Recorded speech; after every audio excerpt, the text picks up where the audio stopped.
오늘 주시는 하나님 말씀 봉독합니다. 구약성경 사무엘상 24장 1절부터 15절입니다. 한 절씩 교독하도록 하겠습니다. 먼저 제가 1절을 봉독하도록 하겠습니다. 사울이 블레셋 사람을 쫓다가 돌아오매 어떤 사람이 그에게 말하여 이르되 보소서 다윗이 엔게디 광야에 있더이다 하니 2절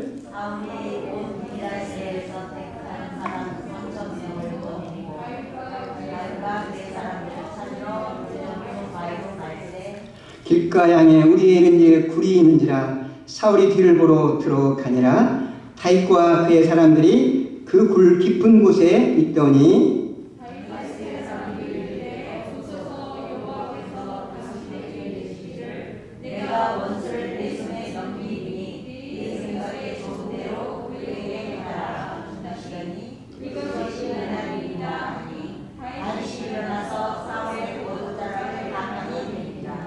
그리한 후에 사울의 옷자락됨으로 말미암아 다윗의 마음이 찔려 내가 손을 들어 여호와의 기름 부음을 듣는 예수를 드시는 것은 여호와께서 금하시는 것이니 그는 여호와의 기름 부음을 받는 자가 되리라 하고 다윗이 이 말로 자기 사람들을 금하여 사울을 해하지 못하게 하니라. 사울이 일어나 굴에서 나가 자기 길을 가니라.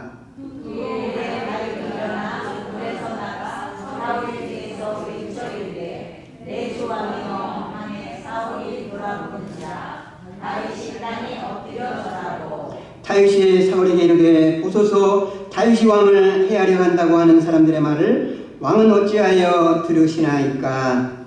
오늘 여호와께서 그래서 왕을 내 손에 넘기신 것을 왕이 아셨을 것입니다. 어떤 사람이 나를 권하여 왕을 주시라 하였으나 내가 왕을 아껴 말하기를 나는 내 손을 들어 내 죄를 생각하지 아니하니 그는 여호와의 기름 부음을 받은 자이기 때문이라 하였나이다. 내 아버지여 보소서 내 손에 있는 왕의 옷자락을 보소서. 내가 왕을 죽이지 아니하고 곧 옷자락만 베었은즉 내 손에 악이나 주가가 없는 줄을 오늘 아실지니이다. 왕은 내 생명을 찾아 헤아려 하시나 나는 왕에게 범죄한 일이 없나이다. 여호와께서 나와 왕 사이를 판단하사 여호와께서 나를 위하여 왕에게 보복하시려니와 내 손으로는 왕을 해하지 않겠나이다. 애속 때문에 말하기를 악은 나의 길에서 난다 하였으니 내 손이 왕을 해하지 아니하리이다. 이스라엘 왕이 누구를 따라 나왔으며 누구의 뒤를 쫓나이까. 주홍계나 병을 쫓으니이다. 15절 다같이 그런즉 여호와께서 재판장이 되어 나의 왕 사이에 심판하사 나의 사정을 살펴 억울함을 풀어주시고 나를 왕의 손에서 건지시기를 원하나이다 하니라. 아멘. 아멘. 하나님께서 이 말씀으로 은혜 주시기를 바라겠습니다.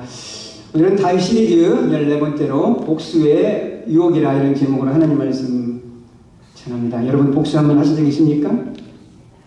제가 전도사 때 산타모니카로 바로 이사를 갔는데 아침에 딱 나오니까 차에 있는 타이어 바퀴 2개를 갖다가 누가 칼로 찔러가지고 펑크가 난 거예요. 그래서 제가 이제 타이어샵에 가서 바꾸려 하니까 그 사람이 뭐라고 하냐면 혹시 당신 원수진 일 있냐는 거예요. 나 원수진 일 없다고 하니까 어떤 사람이 원수 갖듯이 타이어에 이렇게 펑크를 냈다는 거예요. 다행히 타이어가 산지가 얼마 안 돼가지고 새 타이어라 다시 교환을 해준 적이 있었습니다. 그 뒤로부터 저도 보복하고 싶을 때는 꼭 상대방의 차에 타이어를 갖다 이렇게 펑크를 내고 싶은 그런衝動이 좀 올라와요.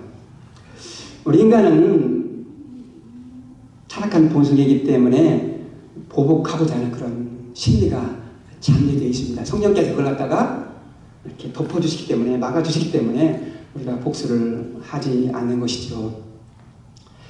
중국 무협지 영화는 참 재밌습니다. 왜 그런 줄 아십니까? 중국 영화나 무협지 주제는 항상 주로 복수를 갖다가 주제로 삼기 때문이에요. 자, 성경은 우리의 원한과 복수에 대해서 어떻게 말하고 있는가? 오늘 본문이 거기에 대해서 해답을 주고 있습니다. 사울은 다윗의 다윗은 사울의 핍박을 피하여서 방랑 생활을 하는데 600명이라는 사람들이 다윗에게 따라와서 함께 움직입니다. 그런데 이제 사울이 헤레스풀에 있을 때 헤레스풀에 가까운 그일라 사람들이 다윗에게 찾아와서 블레셋 사람들이 우리의 곡식을 약탈하오니 우리를 구해주세요. 이 말을 들은 다윗은 하나님의 뜻인 줄 알고 사울의 배가 끌지 모르겠지만 그는 600명의 자기의 수하들을 데리고 블레셋 사람들을 치고 그일라 사람들을 구원해 줍니다. 그런데 그일라 사람들은 배은망덕하게 사울에게 고자질을 합니다. 다윗이 지금 여기 그일라에 있으니까 다윗을 잡아가기 바랍니다. 그래서 사울의 군사들을 데리고 다윗을 잡으려고 계획을 합니다. 다윗에게도 만약에 정보원이 있는 것 같아요.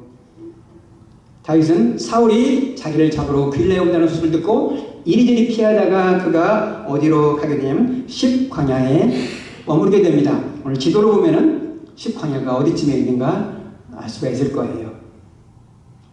그일라에 있다가 그가 십광야로 이동을 합니다. 다윗이 십광야에 오자면 이제는 사람들이 사울에 또 고자질을 합니다. 이런 말을 합니다. 왕이 속히 내려오셔서 다윗을 왕의 손에 넘기는 것이 우리의 의무입니다. 지금 사울 왕은 기브아에 있어요. 10사람들은 기브아의 거리는 굉장히 먼 거리인데 10사람들이 기브아에 있는 사울 왕에게 가서 다윗이 10화무지에 왔으니 잡아가라고 좀 알리는 거예요. 사울은 기브아에 온 10사람들이 말하길 그래 너희들이 가서 더 자세히 정탐을 하라. 다윗은 아주 지혜로운 사람이기 때문에 그를 유심히 살펴보고 나에게 알려주라. 내가 군사와 함께 다윗을 잡으러 가겠다. 이렇게 말을 합니다. 사울은 군대를 소집해서 다시 십광야로 다윗을 잡으러 갑니다. 이때 다윗은 이 소식을 듣고 나서 어디로 가냐면 십광야 남쪽에 있는 그 마온 황무지라는 곳에 갑니다. 마온 황무지에는 마온산이 있었습니다. 사울은 군대들을 풀어가지고 이제 마온 산을 갔다가 완전히 포위를 해버렸어요. 그냥 다윗이 사울의 손에 잡힐 그러한 위험한 상황에 처하게 된 것입니다. 그때 사울의 전령이 사울이 찾아오는 거예요. 사울 왕이요, 블레셋이 이스라엘을 침공했습니다. 이 말을 들은 사울은 어쩔 수 없이 다윗을 잡는 것을 포기하고 블레셋 군대와 싸우러 갑니다. 하나님께서 가장 적당한 타이밍에 다윗을 구원하기 위해서 블레셋 사람들을 이동케 한 것입니다. 하나님은 어떤 분이냐? 우리가 오실 때 가장 좋은 타이밍에, 하나님 오실 때 가장 좋은 타이밍에 우리를 지켜주시고 보호해 주시는 하나님이신 것입니다. 다윗은 이제 또 동쪽으로 이동합니다. 동쪽에 보면 사해바다가 있는데 사해바다 중간쯤에 엔게디라는 곳인데 그 엔게디에는 많은 동굴이 있었습니다. 거기는 목자들이 양을 치다가 더위를 피해서 그곳에서 쉬기도 하는 그런 곳이었습니다. 지도로 보면 알겠지만 이 엔게디 동굴은 조그마한 동굴이 아니에요. 몇만 명씩 들어가는 큰 동굴이 있고 사해 주변에는 이런 동굴이 굉장히 많이 있다고 합니다. 사해 주변에 동굴이 많아가지고 나중에 성경 그 신의 사본이 거기서 발견되기도 하거든요. 자, 다윗과 그의 부하들이 숨었던 곳이 바로 이런 엔게디 동굴이었습니다. 성지순례 가면은 엔게디 동굴도 이런 코스가 있는 것 같아요. 사울이 이제 블레셋을 쫓고 나서 돌아올 때 어떤 사람인가 성경은 자세히 나와 있지만 아마 십광야 사람 같아요. 또 사울의 고자질을 합니다. 다윗이 지금 엔게디 광야에 있습니다. 이 말을 들은 사울은 군사 3,000명을 풀어가지고 다윗을 잡으러 엔게디로 향합니다. 여러분 사울의 그 삶을 보면 뭔가 쉬운 것 같아요. 지금 군대들이 블레셋과 지금 싸운데 싸우고 나서 돌아오자마자 3,000명의 군대를 선택해서 다윗을 잡으러 또 가는 거예요. 왜 이렇게 사울은 집요하게 다윗을 잡으려 갑니까? 질투의 영, 시기의 영이 사울을 사로잡기 때문에요. 자기 혼자 그렇게 할 수가 없어요. 시기형 질투형이 사로잡혔기 때문에 그 악신이 사울을 지배하기 때문에 바로 사울은 집요하게 다윗을 잡아 죽이려고 했던 것이죠. 사울이 엔게디 근처에 도착을 했어요. 거기에는 양의 오리들이 많이 있었어요. 그리고 동굴이 있었는데 사울이 그때 생리현상이 일어나서 갑자기 그 엔게디 동굴에 들어가게 됩니다. 오늘 본문에 이런 말 나와 있어요. 사울이 그 동굴에 뒤를 보러 들어가더라. 뒤를 보러 들어가더라. 개역 성경을 보면 이렇게 나와 있습니다. 발을 가리우러 들어간다. 발을 가리우러 들어간다. 이렇게 했다가 이번에는 개역 성경은 좀 확실히 좀 더 번역을 갖다 바꿨는데요. 히브리 어법으로 두 가지 의미가 있습니다. 발을 가리우러 들어간다는 말은 용변을 본다는 말이 있고요.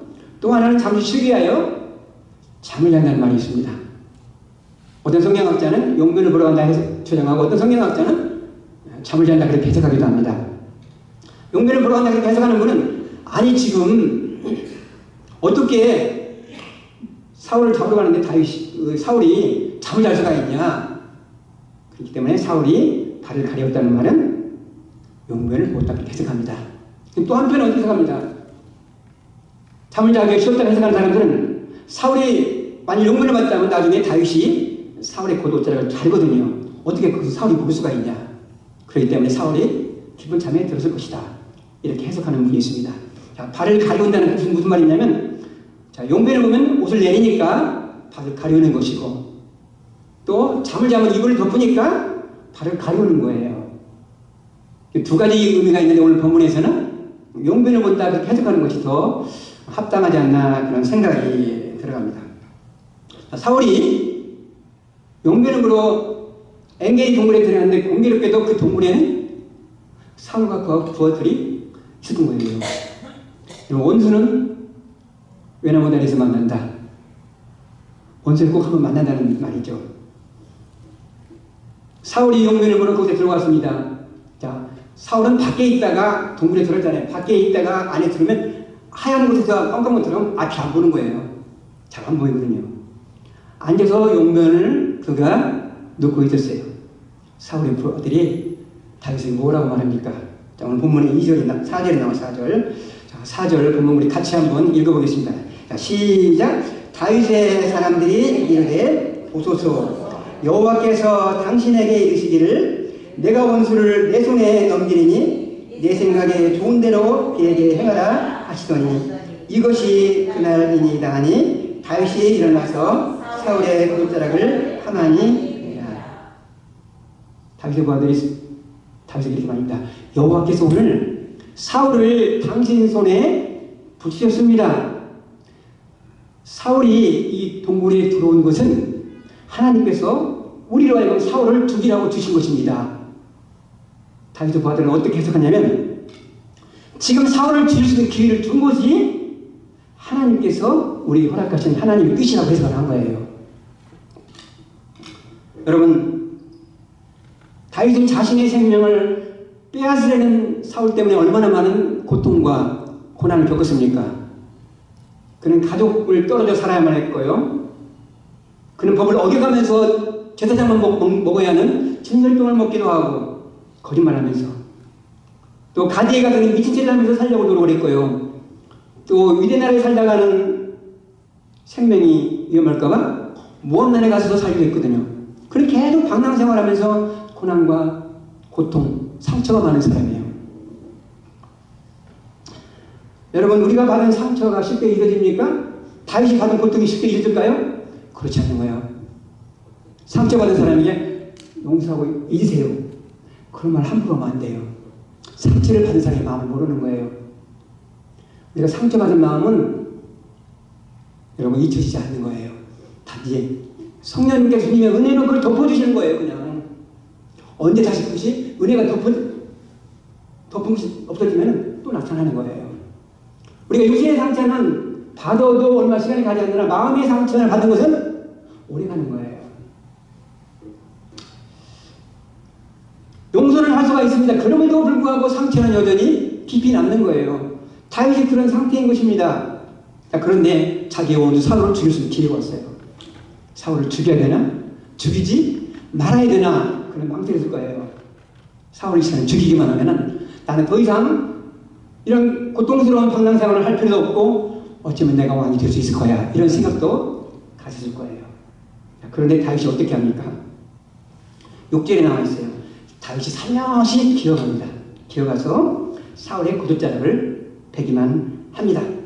그리고 나서 다윗은 그의 부하들에게 원수 사울을 죽이지 않는 이유를 말하는 것이 바로 6절이에요. 6절. 자, 같이 읽겠습니다. 시작. 자기 사람들에게 이르되 내가 손을 들어 여호와의 기름 부음을 받은 내주를 치는 것은 여호와께서 금하시는 것이니 그는 여호와의 기름 부음을 받은 자가 됨이니라 하고, 다윗은 그의 부하들에게 사울은 여호와 하나님께서 기름 부음을 받은 자라, 기름 부음을 받은 자를 해하는 것은 여호와 하나님께서 금하시는 것이라, 사울을 죽이는 것이 여호와의 뜻이 아니라고 그렇게 말하고 있는 것입니다. 다윗은 항상 선명한 기준이 있었습니다. 그것은 무엇이냐면 하나님 뜻을 찾는 거예요. 계속 성경을 보면 하나님의 뜻이 무엇인가, 계속 뜻을 찾기 위해서 그냥 하나님께 물어보면서 하나님의 뜻을 찾으면 순종을 했어요.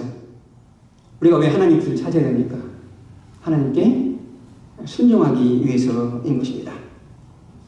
기름 부음을 받은 자라는 그 히브리의 뜻은 메시아라는 뜻이에요. 메시아는 기름 부음을 받은 자예요.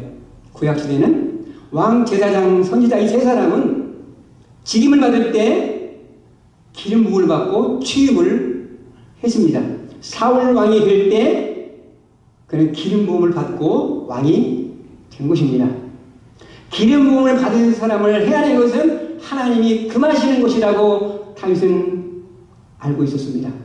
다윗이 어떤 사람이에요? 다윗 역시 사무엘 선지자로부터 기름 부음을 받았어요. 장차 내가 왕이 될 것이라고. 다윗은 기름 부음을 받은 자를 우리가 해줄 수가 없다. 그건 하나님이 하신다. 하나님께 맡겼다는 것이죠. 하나님이 가장 좋은 때에 하나님께서 원수를 갚아주신다고 다윗은 그렇게 하나님이 믿었던 것입니다. 여러분, 우리가 하나님을 신뢰하면 어떤 일이 일어났을 때 하나님께 맡길 수가 있어요. 왜냐하면 하나님이 책임져 주시기 때문입니다. 다윗은 지금 내가 왕이 되어야 되는 것은 내 의지가 아니라 하나님에 의해서 왕이 되어야 한다는 것을 알았습니다. 내가 사울을 죽여서 왕이 되는 것이 아니라 하나님의 타이밍이 있다. 하나님이 모든 것을 책임져 줄 수 있기 때문에 그는 하나님을 신뢰하고 하나님께 맡긴 거예요.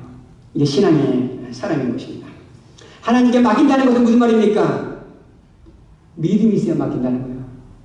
하나님을 신뢰해야만이 하나님이 책임져 주실 것을 알고 우리는 하나님께 맡길 수가 있어요. 우리의 믿음이 부족하니까 하나님께 맡기지 못해요. 다윗은 그의 부하들에게 하나님의 기름 부음을 받은 사울을 해치지 못하도록 그렇게 명령을 합니다. 여러분, 만일 다윗이 사울을 해치고 죽였다면 어떤 일이 일어났을까요? 다윗이 왕이 되었을 것입니다. 그런 확률이 굉장히 많아요. 왜냐하면 백성들에게 그런 인기가 있기 때문이에요. 사울이 죽인 자는 천천히요, 다윗이 죽인 자는 만만이라고 백성들이 노래를 부를 만큼 다윗은 인기가 있었어요. 그런데 자기 사울을 죽이고 왕이 됐다 생각합시다. 그럼 백성들이 어떻게 생각하겠어요? 아, 다윗은 자기의 장인 아버지 사울을 죽이고 왕이 된 반역자다. 그런 꼬리가 붙었을 거예요. 더 나아가서 백성들로부터 다윗은 왕이 되기 위해서 쿠데타를 일으킨 반역자로 그런 소문이 날 거예요. 다윗은 그걸 알았던 것이죠. 다윗은 어떤 사건을 해결할 때 항상 하나님의 뜻이 무엇인가를 항상 생각해 보았던 것입니다. 우리는 하나님의 말씀을 적용할 때 항상 나 중심으로 해석하려고 하는 그런 잘못을 범하기는 해요. 하나님의 말씀이 있을 때 두 병사가 보초를 서고 있었습니다. 한 병사가 빵을 혼자 먹고 있었어요. 그 옆에 있던 봉사가 말합니다. 야, 너는 성경이 뭐라고 말하느냐? 내 이웃을 내 몸같이 사랑하라고 하지 않았느냐? 너는 어찌하여 그 빵을 혼자만 먹냐? 그렇게 말하니까 빵을 먹고 있던 병사가 이렇게 성경을 가지고 또 응수하는 거예요. 야, 성경에 내 이웃의 것을 탐내지 말라고 했다. 너는 왜 이웃의 것을 탐내냐. 똑같은 성경을 인용하면서도 자기 중심으로만 해석하는 거예요. 하나님의 뜻이 무엇인가를 찾는 것이 아니라 항상 우리는 내 중심으로만 해석하려고 하는 잘못을 저지른다는 것입니다. 우리 인간은 살다 보면은 원수가 생기기 마련이에요. 원수하면 여러분 뭐 사람을 죽이도 원수가 아니에요. 인간관계가 깨지면 틀어지면 다 원수가 되는 것입니다. 그런데 인간은 나에게 못된 짓을 하면 그 사람은 복수하고 싶은 그런 충동이 일어나서 복수를 해요. 목사님도 마찬가지. 목사님 여러분 노예 가고 총회 가잖아요. 복수하는 줄 얼마나 많은가 몰라요. 제가 보면서. 내가 저번에 뻥이었어요. 목사 되고 나서 노예 딱 들어가니까 목사를 갖다가 막 치는 거예요. 복수하는 거예요. 그뿐만이 아니에요. 복수하기 위해서 복수할 기회를 만들어서 복수하기도 해요. 창세기 44장에 보면 복수할 기회를 만들어가지고 복수한 사건이 기록되어 있습니다. 야곱의 외동딸 디나가 있었는데 그가 세겜에 왔을 때 세겜을 구경하다가 세겜 세겜 주장 하몰의 아들 세겜에게 성폭행을 당하는 거예요. 야곱의 아들들은 특별히 시므온과 레위는 할례받지 못한 사람들에게 우리 여동생이 강간을 당한 것을 막 분노하는 거예요. 하몰의 아들 세겜이 야곱에게 찾아옵니다. 디나를 나의 아내로 주시기 바랍니다. 모든 혼례를 원하는 대로 다 드리겠습니다. 그리고 서로 결혼하면서 서로 같은 민족이 됩시다. 이때 시몬과 레위가 이런 말을 합니다. 할례 받지 너희들과는 우리는 상대할 수 없다. 너희들이 할례를 받으면 우리 서로 결혼할 수가 있다. 이 말할 때는 세겜 주장 하물과 세겜이 말합니다. 우리 똑같이 야곱의 자손들과 같이 통혼을 하자. 그리고 해서 우리가 할례를 받아야 된다 해서 세겜식 남자들도 할례를 받아요. 할례를 받고 고통 중에 있을 때 그 밤에 시몬과 레위가 세겜식에 들어가서 남자들을 다 죽여버리는 거예요. 그리고 자기 딥나 동생에게 성폭행을 했던 세겜도 죽이고 그의 아들 하물도 죽여버리는 것입니다. 그런데 야곱은 이러한 복수를 시도한 시몬과 레위로 인해서 마음에 큰 상처를 갖고 잊지를 못하는 거예요. 창세기 49장을 보면 야곱이 죽기 전에 단설 12를 모아두고 축복 기도를 합니다. 시몬과 레위 차례가 됐어요. 야곱은 70년 전에 일어났던 그 사건을 잊지 못하고 시몬과 레위를 기도할 때는 그들을 저주해버려요. 복수하는 것을 주역시켰던 거예요. 여러분, 우리 모두는 이 땅에 살다 보면 원수가 생기기 마련해요. 서로 틀어지면 원수가 되기도 합니다. 내가 만든 원수가 있고요. 다른 사람이 만든 원수가 있습니다. 한 사람이 나를 원수로 만들면 어쩔 수 없이 피차 서로 원수가 되기 마련해요. 사울이 다윗을 원수로 만드니까 다윗은 어쩔 수 없이 사울이 원수가 되는 거예요. 나는 그 사람을 원수로 생각하지 않는데 그 사람은 나를 원수로 생각할 수도 있어요. 또 나는 그 사람을 원수로 생각하는데 그 사람은 나를 원수로 생각하지 않을 수도 있습니다. 나에게 해악을 끼친 사람만 원수가 되는 것이 아니라 내가 정의를 위해서 불의와 타협하지 않다고 살다가 원수가 생길 수도 있어요. 그런 일이 많이 일어나잖아요.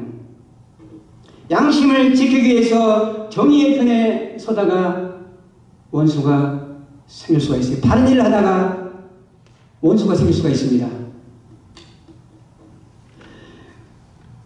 원수가 있으면 어떻게 될까요? 우리의 평안을 뺏어갑니다. 원수가 생기면 아픈 감정, 악한 감정이 나에게 막 생기는 거예요. 예수님이 내 안에 오야 기쁜 감정, 좋은 감정이 생기는데 원수가 내 안에 오면 악한 감정이 생겨가지고 어떻게 됩니까? 잠도 못 자요. 자다가 벌떡 일어나요. 막 열받아가지고 일 가기도 해요. 원수가 생기면 평안이 없어요. 행복이 없어요. 그 원수 문제를 해결해야 돼요. 성경은 원수를 갚는 복수에 대해서 말하고 있습니다. 그것은 하나님이 갚아준다는 거예요. 로마서 12장 19절 유명한 구절입니다. 같이 읽어보겠습니다. 시작. 내 사랑하는 자들아 너희가 친히 원수를 갚지 말고 하나님의 진노하심에 맡기라. 기록되오시되 원수 갚는 것이 내게 있으니 내가 갚으리라고 주께서 말씀하시니라. 하나님은 너희가 원수 갚지 말라는 거예요. 우리가 알고 있지. 우리가 자꾸 원수 갚으려는 걸 알고 있는데 하나님은 우리 보고 원수 갚지 말라고 하고 있습니다. 왜 하나님께서 우리 보고 원수 갚지 말라고 하십니까? 내가 원수 갚으면 내가 당한 만큼 보복해 줍니까? 몇 배로 갚아주는 거예요. 복수는 그것으로 끝나지 않아요. 복수는 계속해서 복수를 해요. 제가 지난주 유튜브에서 뮌헨이라는 영화를 봤어요. 뮌헨.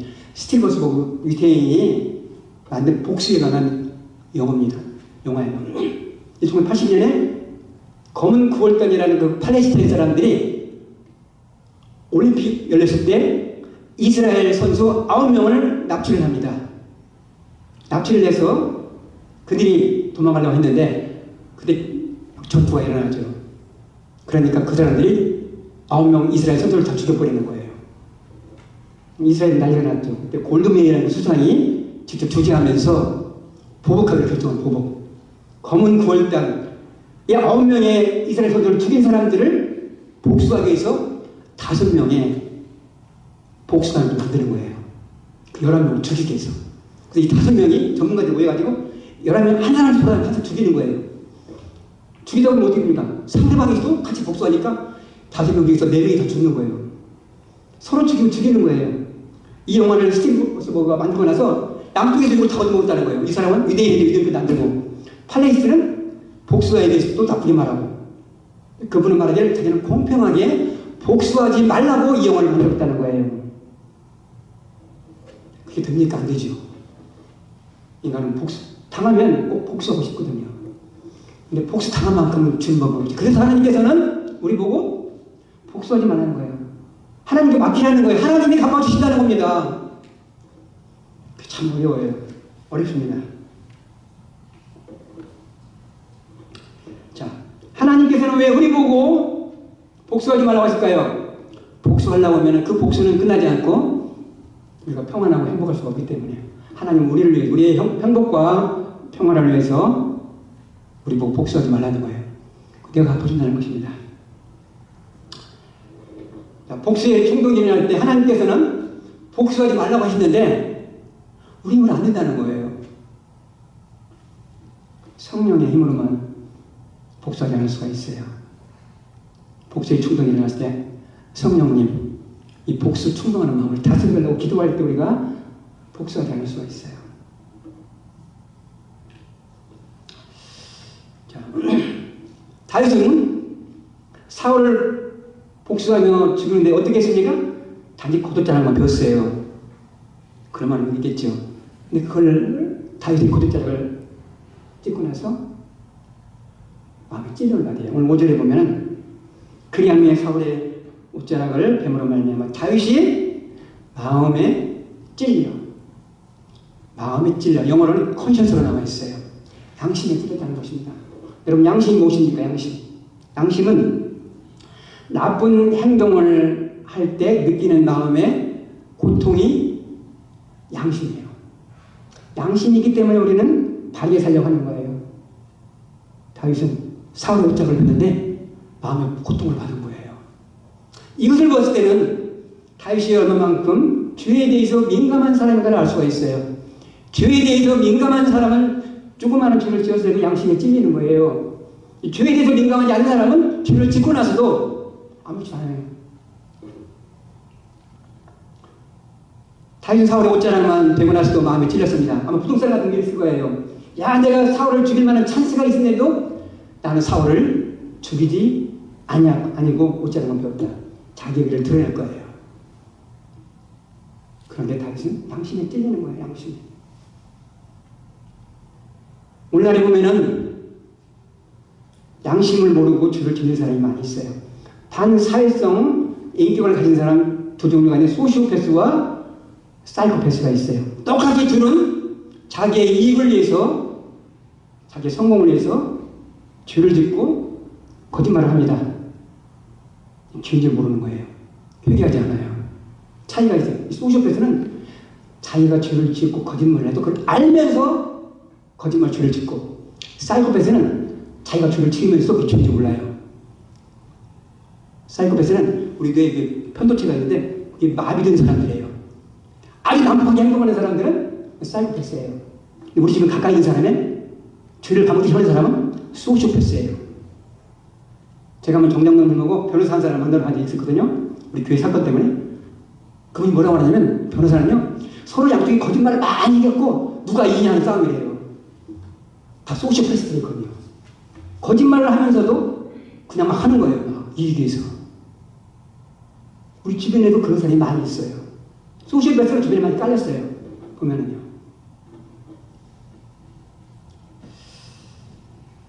자, 여러분, 다윗은 사울의 옷자락만 베고 나서 양심에 찔렸어요. 자, 그리고 나서 이제는 사울이 용변을 본 다음에 밖에 나갑니다. 나가고 나서 다윗이 사울에게 호소를 하죠. 오늘 8절에 8절. 그 후에 8절에 다윗이 일어나 불에 나가 사울의 뒤에서 외치르되 내 주 왕이여 하매 사울이 돌아보는지라 다윗이 땅에 엎드려 절하고. 여러분, 다윗이 사울을 뭐라고 부릅니까? 내 주 왕이여. 그리고 사울이 뒤돌아보니까 다윗이 땅에 엎드려 절합니다. 우리 같으면 이렇게 못하잖아요. 저 원수 사대질하면서 막 쌍욕이 나올 거라고요. 그런데 다윗은 사울을 내 주 왕이여 하고 엎드려 절했습니다. 사울에게 존경의 표시를 드린 거예요. 왜요? 하나님께서 사울을 왕으로 세우신 권위를 인정한 거예요. 사울은 비록 못되는 왕이에요. 비록 못되는 왕이라 할지라도 하나님이 기름 부고 세운 것을 다윗을 인정하고 예의를 표했다는 것이죠. 다윗의 인격이 다윗의 인격. 우리 같은 정말 힘들어요. 너 같은 것이 무슨 왕이냐 이럴 거예요. 하나님이 세우신 자를 인정하는 권위를 받아들이는 다윗의 겸손한 자세를 우리가 볼 수가 있잖아요. 다윗이 사울에게 절하고도 무슨 말을 하냐면 9절에 이런 말을 합니다. 다윗이 사울에게 이르되 보소서 다윗이 왕을 헤아려 한다고 하는 사람들의 말을 왕은 어찌하여 들으십니까? 사울 주변에는 다윗이 사울 왕을 죽이려 한다고 모험하는 사람이 주변에 많았다는 것입니다. 그 말을 듣지 말라는 거예요. 사울이 다윗을 싫어한다는 것을 사울의 주변 사람도 알고 있어요. 그러니까 사울이 무슨 말을 합니까? 아침 하나만 다윗이 사울을 죽이려고 합니다. 다윗을 제거해야 합니다. 이런 말을 계속 하는 거예요. 사울이 그런 말을 계속 듣는 거예요. 권력자 주변에는 옳은 말을 하는 사람, 비판하는 말 다 있어야 되는 거예요. 권력자 주변을 보시기 바랍니다. 같은 사고를 가진 자들만이 모여 있어요. 자기들끼리 모이니까 자기들의 잘못을 모르는 거예요. 쓴소리하는 사람이 있어야 돼요. 잔소리만 하는 사람은 옆에 있으면 안 된다는 것이죠. 사고가 한쪽으로만 치우치면 안 된다는 것이죠. 다양성이 있어야 된다는 것입니다. 다윗은 사울에게 나는 왕을 죽일 의도가 없다는 것을 알리기 위해서 그가 뺀 옷자락을 사울에게 보여주는 거예요. 11절에 나와 있어요. 내 아버지여 보소서. 다윗이 사울에게 뭐라고 부릅니까? 내 아버지여 보소서. 맞습니다. 사울은 다윗의 아버지입니다. 다윗이 사울의 사위잖아요. 아버지를 인정해야지. 자기를 죽이려고 하지만은 그 사람 제대로 인정해 주는 것입니다. 우리 같으면 네가 무슨 내 아버지야 말할 텐데 내 아버지여 보소서.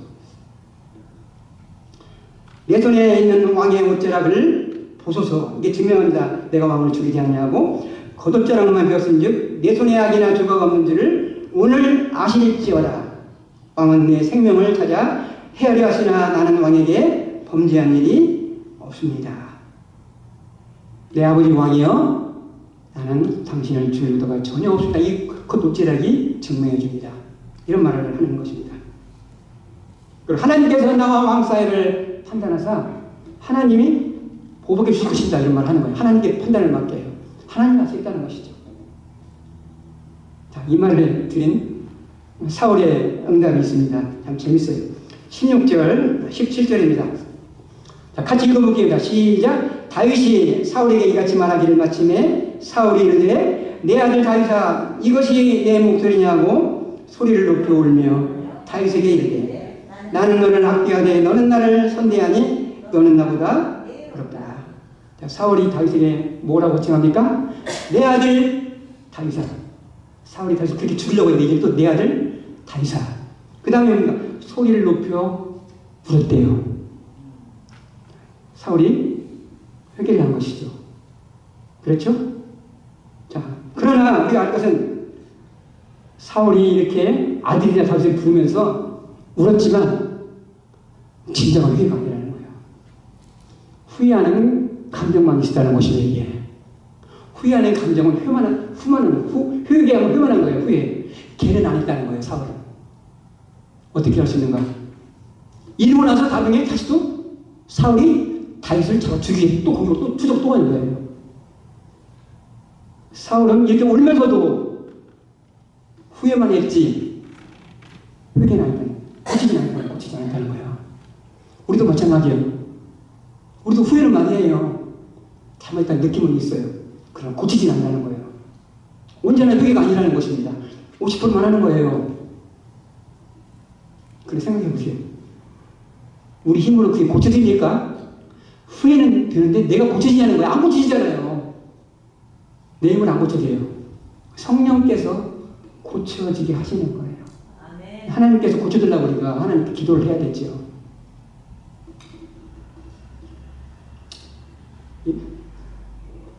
사울은 이 말을 하고 기도하고 돌아갑니다. 오늘 본문을 통해 우리가 배우는 것은 무엇입니까? 선택의 기로에 있을 때 항상 우리가 무엇입니까? 나에게 위대한 쪽으로 해석하지 말고 하나님의 뜻이 무엇인가를 찾아야 된다는 것입니다. 이게 신앙의 사람, 영성의 사람이라는 것입니다. 그리고 복수하고 싶은 충동, 유혹이 일어날 때가 있다는 것입니다. 그때 하나님께 맡긴다는 거예요. 하나님을 신뢰하는 사람이 하나님을 맡긴다는 것이지 하나님을 신뢰하지 못하면 내가 복수한다는 것입니다. 하나님께서 내게 맡기라는 그 말을 우리가 믿지 못하는 거예요. 신뢰하지 못하는 것입니다. 그러므로 살면서 복수하고 싶은 유혹과 충동이 일어날 때마다 하나님을 신뢰하고 하나님께 맡기는 여러분과 제가 되기를 주님의 이름으로 축원합니다.